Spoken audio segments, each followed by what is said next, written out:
Friends, glad that you're able to tune in to watch this today. At Chrst Church, I think you could say that we are now fully immersed into the book of Acts. We have been studying it for the last 3 weeks. So let me remind you of where we've been. The book of Acts essentially begins with Jesus ascending into heaven, and ascending into heaven really with the promise of the Spirit on his lips. So he tells his disciples, he says, I want you to wait in Jerusalem until you receive the Holy Spirit. And when the Holy Spirit comes, you will receive power. And you will then be my witnesses in Jerusalem and all Judea and Samaria and to the end of the earth. And so the disciples, what they do is they obey that command. They go to Jerusalem, they wait there expectantly, they wait there prayerfully. And then as we saw this past Sunday, Jesus begins to fulfill that promise that he made in Acts chapter 1, verse 8. He pours out the Spirit on his people. He empowers his people to carry out the mission that he has given them in this world.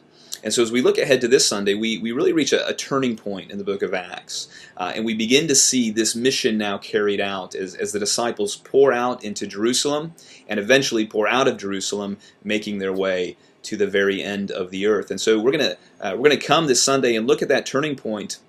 And what we'll be studying is really the first sermon ever preached in the new Spirit-filled church. And so it's instructive for us to look at the message of this very first sermon ever preached. But before we come to that turning point this Sunday, let me encourage you not to forget where we've been, but to continue to remind yourself of the things that we've been studying, because the things that we've looked at so far are really foundational stones upon which the rest of the book of Acts is going to be built. And so let me give you 3 questions by which you can continue to apply the things we've been studying and by which you can examine yourself.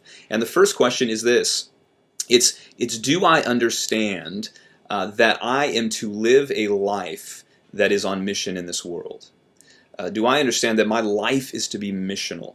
That in all the places that God has put me, he's put me there to carry out his mission to make Jesus known in this world. That's one question of examination for you. The second question of examination is this, is in the way that I'm living my life, am I constantly preparing myself to be used by God, by the Spirit, to carry out this mission? I've said a couple times that you can't manipulate the Spirit, you can't package revival.